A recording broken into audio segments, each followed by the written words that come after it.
Hello children, मैं प्रमिला भारद्वाज जय Somnath English medium school में आपका स्वागत करती हूँ। आज हम 8th स्टैंडर्ड सब्जेक्ट संस्कृत और चैप्टर 7 पढ़ेंगे।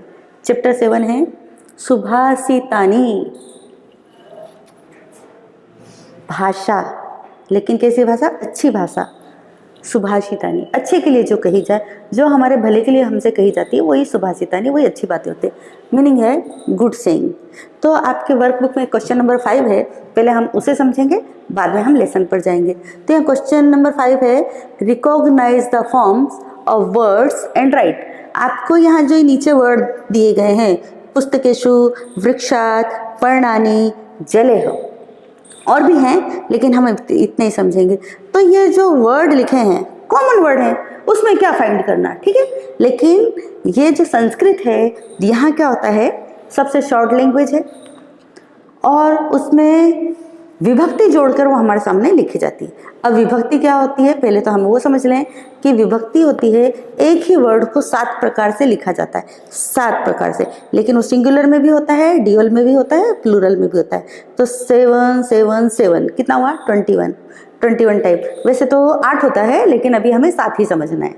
तो वो जब एक वर्ड को जब घुमा कर 21 टाइम लिखा होता है, तो उसका मीनिंग क्या निकलता है और वो कैसे लिखा जाता है, उसके भी कुछ फॉर्मूले तो हैं, तो वो हमें समझना है।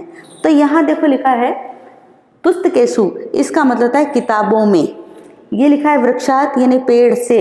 यहाँ लिखता है पर्णानि यानी पेड़ ने या पेड़ को, ठीक है, सॉरी पत्ते को या पत्ते में। फिर यहाँ लिखा है जलेह यानी जल के द्वारा, बाय वाटर। तो ये ऐसा मीनिंग हमने क्यों निकाला? लिखा तो पुस्तक है, वृक्ष है, पर्ण है और जल है, लेकिन ये पीछे जो लिखा है उससे हम उसका मीनिंग निकालते हैं। वो मीनिंग कैसे निकलेगा, पहले हम यहाँ समझेंगे। ये देखो मैंने लिखी है, वन की विभक्ति लिखी है, यहाँ सिंगुलर लिखा है, ड्यूअल लिखा, प्लूरल लिखा है। 1 2 3 4 5 6 7 7 ये और 7 ये, यानी टोटल हुआ 21। तो ये जो पहला है वनम, इसका मतलब था ने, एक वन ने, 2 वन ने और बहुत सारे वनों ने। दूसरे का मतलब था को, हालांकि लिखा एक जैसी है, लेकिन दूसरे का मतलब था को, एक वन को, 2 वन को और बहुत सारे वन को। वन है ना फॉरेस्ट, जंगल। तीसरी विभक्ति, इसका मतलब था से, बाय, थ्रू और विद। यहाँ लिखा है वनेन, वन के द्वारा, 2 वन के द्वारा और बहुत सारे वन के द्वारा। चौथी का विभक्ति का मतलब होता है फॉर या के लिए। तो एक वन के लिए, 2 वन के लिए, बहुत सारे वनों के लिए। फिर है 5वीं का मतलब होता है से और फ्रॉम। तो एक पेड़ से, 2 पेड़ से और बहुत सारे पेड़ों से। फिर यहाँ का, की, के यानी ऑफ, एक पेड़ का, 2 पेड़ का या बहुत सारे पेड़ों का। यहाँ देखो पेड़ में, एक पेड़ में, 2 पेड़ में और बहुत सारे पेड़ों में। तो यहाँ देखो लिखा है पुस्तकेषु, ये शु कहाँ है? देखो ये यहाँ आ रहा है शु।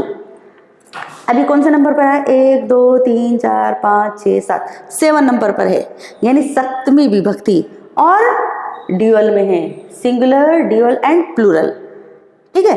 तो 7वीं विभक्ति और बहुवचन। यहाँ लिखा है पुस्तक, तो पुस्तक क्या है? न्यूटर है। न्यूटर को संस्कृत में बोलते हैं नपुंसकलिंग। तो ये नपुंसकलिंग 7वीं विभक्ति एकवचन। दूसरा वर्ड है वृक्षात। तो त फाइंड करेंगे हम कहाँ है? तो ये देखो ये कौन से नंबर पे? 1 2 3 4 एंड 5 नंबर पे। और वृक्ष वो भी न्यूटर है, इसलिए वो भी नपुंसकलिंग। यहाँ देखो 5वीं विभक्ति और सिंगुलर यानी एक वचन, वो लिखा है देखो नपुंसकलिंग 5वीं विभक्ति एक वचन। पर्णानि, ये ढूंढते हैं कहाँ आता है? ये देखो वनानि, यानी कि ये भी हो सकता है, ये भी हो सकता है। और पर्ण यानी लीफ, पर्णानि लीव्स यानी बहुत सारी पत्तियां। तो ये पर्णानि और ये वनानि सिमिलर है। तो हम यहाँ देखेंगे पहली विभक्ति भी है, दूसरी विभक्ति भी है और बहुवचन भी है। तो हमने क्या लिखा है? नपुंसकलिंग, प्रथमा विभक्ति, द्वितीय विभक्ति और बहुवचन है। वहाँ एक वचन लिखा है, लेकिन वास्तव में वो बहुवचन है, ठीक है। फिर है ये जले हो, जले हो। जल कहाँ से आया, देखते हैं कहाँ पर है, देखो ये वने हो, यानी कि तीसरी विभक्ति और बहुवचन। और जल न्यूटर है तो नपुंसक लिंग, तृतीया विभक्ति और बहुवचन।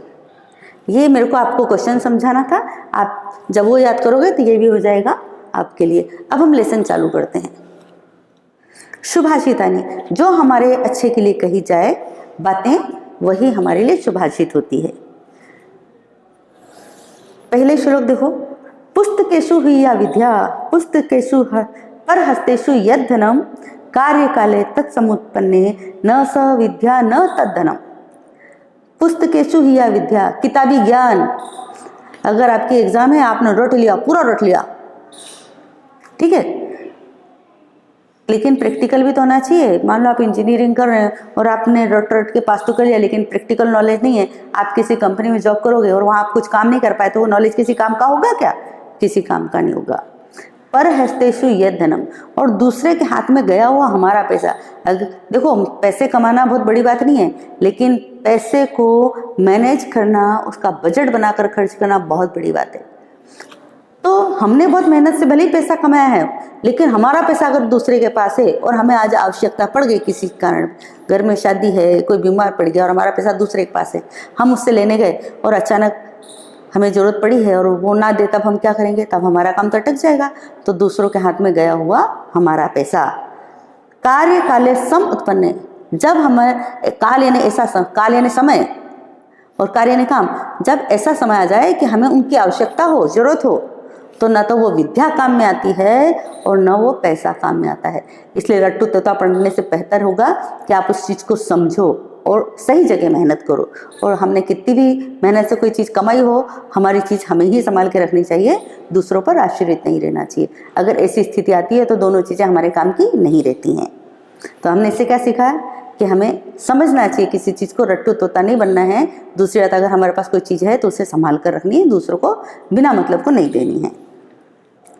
सेकंड नंबर का श्लोक है, वृक्षः फलान्वितः भाति। जो पेड़ होते हैं जिनमें बहुत सारे फल लगे होते हैं तो देखने में अच्छे लगते हैं। वृक्षम ध्वन्यते कपिह, कपि यानी बंदर, और बंदर जो होते हैं, मंकी जो होते हैं, पेड़ को शेकिंग करते हैं, हिलाते हैं। वृक्षेण वारिते तापः, जो पेड़ होते हैं वो हमारी गर्मी को कम करते हैं। जलम वृक्षाय देते, और पेड़ के द्वारा ही हमें पानी की प्राप्ति होती है। कैसे? पेड़ क्या करेंगे? क्लाउड को अट्रैक्ट करेंगे, और क्लाउड को अट्रैक्ट करेंगे तो बारिश होगी, और बारिश होगी तो फिर तो कहने की बात क्या, फिर तो मजा ही मजा है। वृक्षात पतंती पर्णानि, वृक्ष से ही पेड़ गिरते हैं। वृक्षस्य प्रसरो महान, और वृक्ष का जो फैलाव है बहुत ज़्यादा है, बहुत सारे पेड़ हैं। खगेह वृक्षेह खगाहा निकुचंती, जो बर्ड्स होते हैं वो भी पेड़ पर आवाज करते हैं, गुंजन करते हैं। वृक्षः धन्यो अस्ति भूतले, इस पृथ्वी पर वास्तव में जो वृक्ष हैं, जो पेड़ हैं, वो धन्य हैं। इन्हीं पेड़ की महानता बताई गई है कि पेड़ पर पक्षी जो होते हैं वो आवाज़ करते हैं, तो आवाज़ अच्छी लगती है हमें।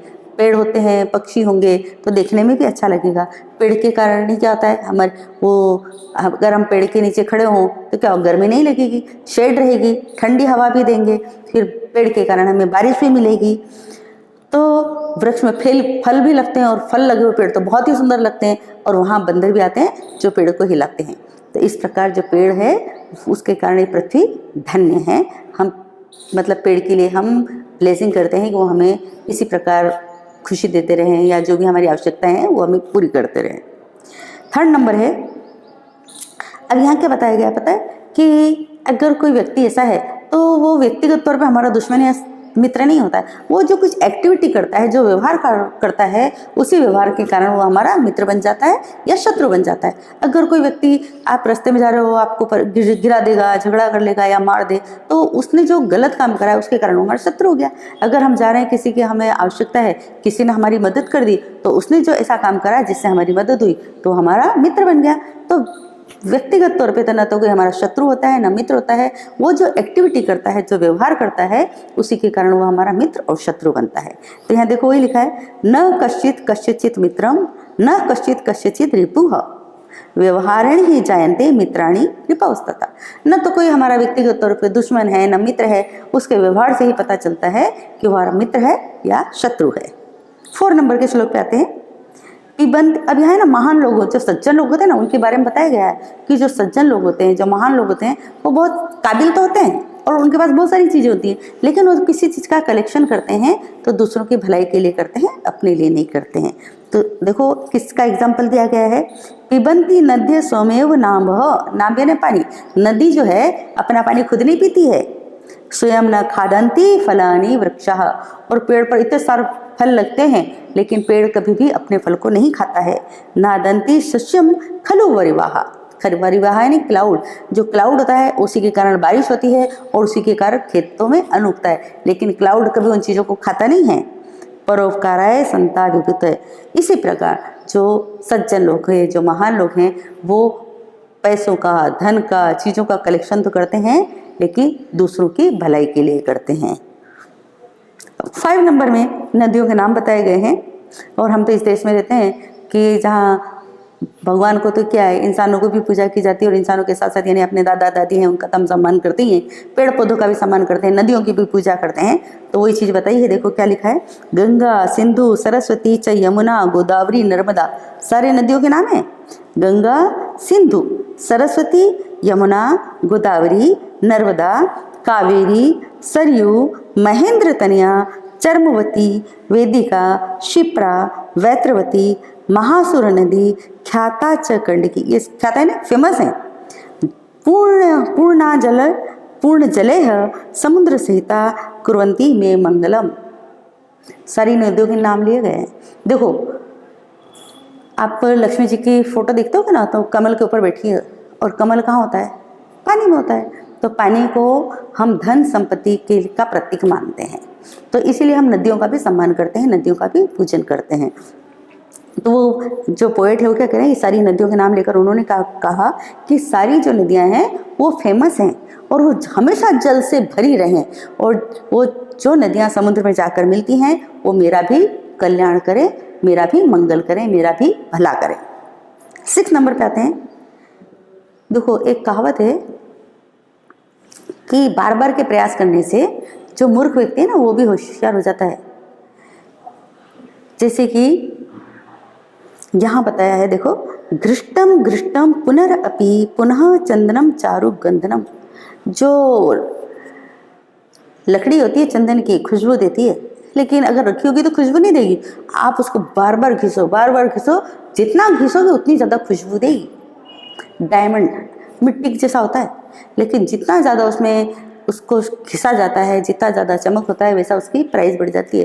तो यहाँ एक तरह से तो आपको ये भी सिखाया गया है कि आप कंटिन्यू हार्ड वर्क करो, अपने आप को घिसो और हार्ड वर्क करते करते आपके अंदर जो नॉलेज है उसको बाहर निकालो, उसका यूज़ करो और बहुत आगे बढ़ो। तो यहाँ देखो क्या है, घृष्टम घृष्टम पुनरअपि पुनः चंदनम चारु गंधनम, जो उसकी खुशबू है चारों तरफ फैल जाती है बार बार चंदन की घिसने से। जब आप भी मेहनत करोगे, प्रयास करोगे, सक्सेस होगे, तो आप भी सब जगह अपने पेरेंट्स का नाम रोशन करोगे और हमसे पढ़ के जाओगे तो हमें भी कभी मिलोगे, कभी तो हमें भी अच्छा लगेगा। छिन्नम छिंदम पुनरअपि पुनः स्वादु च एव इक्षु दंडनम, यानी कि वो शुगर की स्टिक होती है ना, गन्ना, तो उसको क्या होता है, बार बार उसको छोटे छोटे टुकड़े काटे जाते हैं और उसको खाया जाता है। तो बार बार के काटने से जो गन्ना होता है, जो शुगर के स्टिक होती है, वो भी मिठास देती है। दग्धम दग्धम पुनरअपि पुनः कांचनम कांतवर्णम, और सोने को बार बार तपाया जाता है और जितना तपाया जाता है उतना वो शाइनिंग देता है। तो जिस प्रकार सोने को बार बार तपाकर उसकी चमक बढ़ाई जाती है, न प्राणांते प्रकृति विकृति जायते सज्जमान, उसी प्रकार जो सज्जन व्यक्ति है उसकी अगर मृत्यु भी हो रही हो, अपने मृत्यु शैया पर बैठा हो, उसका अंत आने वाला हो, तब भी उसके मन में विकृति नहीं आती है, उसमें विकार नहीं आते, वो गलत नहीं होता। अर्थात क्या है कि सज्जन व्यक्ति को भले आप उसको कितनी भी तकलीफ हो, वो हर तकलीफ से कुछ सीखता है और दूसरों का और अपना अच्छा ही करता है। उसी प्रकार किस प्रकार, जिस प्रकार चंदन को बार बार घिसा जाए तो खुशबू देता है, सोने को बार बार तपाया जाए तो उसकी चमक बढ़ती है, और गन्ने को जितना काटा जाए उतना ही उसमें स्वाद दिया जाता है। उसी प्रकार जो अच्छे व्यक्ति होते हैं उन्हें भले ही कितनी तकलीफ आए, कितनी भी परेशानी क्यों ना हो, वो हमेशा दूसरों का अच्छा ही करते हैं, भला ही करते रहते हैं। तो ये सारे हमारा ये लेसन कंप्लीट होगा। इसके साथ ही इस लेसन की भी जो भी आपको PDF है, एक्सरसाइज है, वो सारी लिखनी है, ग्लोसरी भी लिखना है, श्लोक भी लिखना है टेक्स्ट बुक में, और सारी एक्सरसाइज भी लिखनी है, याद करना है। Okay, bye.